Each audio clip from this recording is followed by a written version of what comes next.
Article for this week is entitled Final Note on a Case of Extreme Isolation. It was written by Kingsley Davis, and it was written some time ago.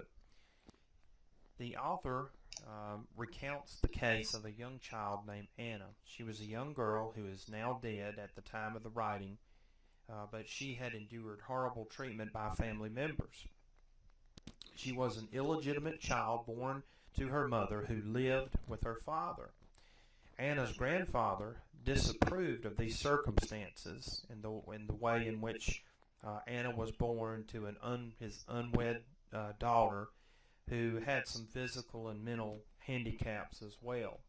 And so the grandfather was simply embarrassed of Anna's existence. Anna was brought to the family farm and then to a family friend. The friend had decided against adoption when it was discovered that Anna, as an infant, had several diseases that she shouldn't have had, one of them being vaginitis. Then the next events in Anna's life saw that she was located to a children's home for about 3 weeks, very deplorable conditions, and then the agency there had notified the mother to come and get her after several additional weeks. The mother, instead of going herself, sent a couple to adopt Anna, but the agency thought so poorly when they met the couple who came to try to get Anna that they refused to allow them to do so. By the time that Anna was 4 months of age, she was again shuffled to another children's home, with her physical symptoms becoming worse. Anna then went to another home and then a private foster home before coming back finally to live with her mother and grandfather. So very heartbreaking turn of events for a young child, and she never did experience any good care whatsoever. Anna's mother had a job, and it involved a lot of hard physical labor.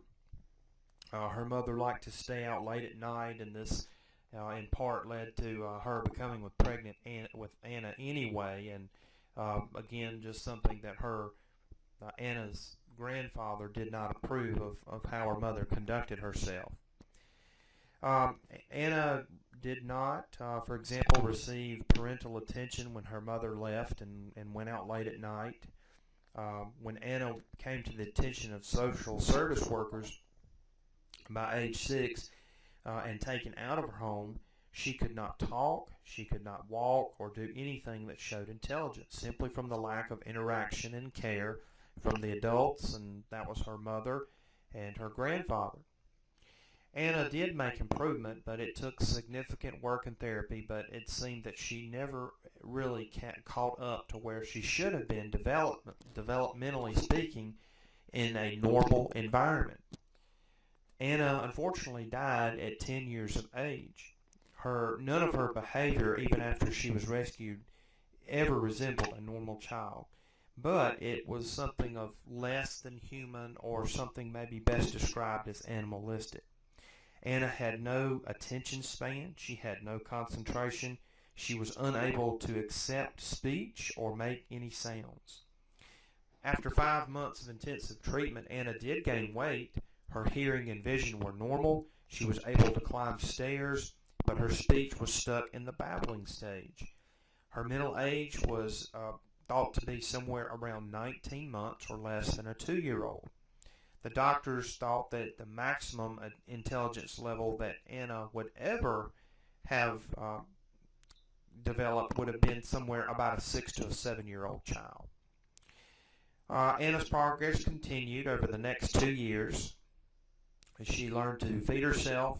She made further advances in speech, but however, she was tested and referred to really as feeble-minded.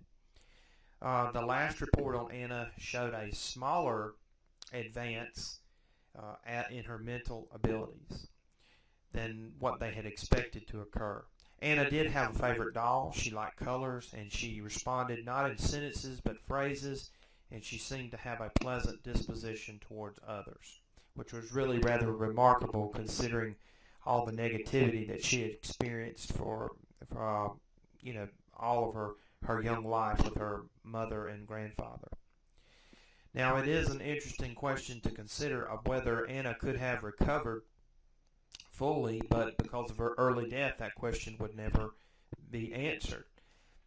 Now, Anna did have some genetic obstacles from her mother that would need to be taken into account.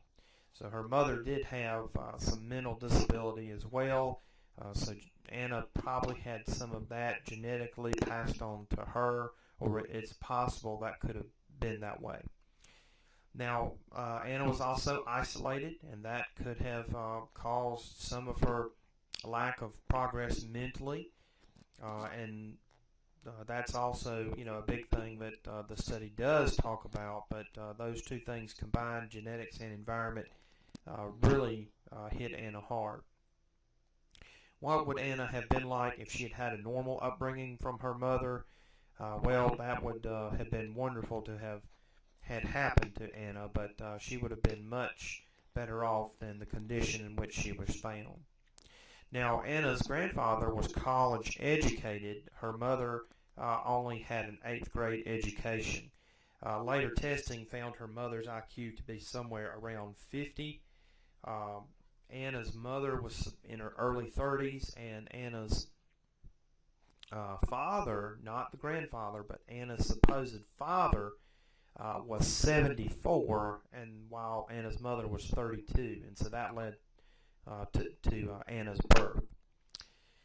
Now, another child that has lived in isolation is Isabel, and that was mentioned also in the article, but she was also found and got the attention of social services and then received significant therapy to help her as well. Isabel's mother was deaf and mute and had spent most of her time in a dark room. Isabel had no speech, and she communicated only by gestures. She did not enjoy the presence or company of men. She was afraid of them. Isabel was able to make rapid progress despite having some difficulty at first, but she was able to catch up, and she was able to attend regular school and was able to fit in well with other children. So the isolation up to about age 6 seems to be devastating to children, but they still, despite that, can learn language. Now, the maximum amount of isolation that one can endure and still recover is unknown, but some would estimate that it could be as much as 15 years. And Kingsley does talk some in the article of separating the biological and genetic factors from those that are environmental or social in nature. So it is a very sad article to know that people have experienced that, and going further beyond the article, we can think of daily situations in life that the chapter talked about too, of where people are isolated, and we really know that that is just not good for people at all, at any stage of life. So whether it be isolation in prison or something else, it just takes a toll on human beings, and also animals as well. We could see that by the research in our textbook too. Hope this helps as you start to write and post your response to the discussion board.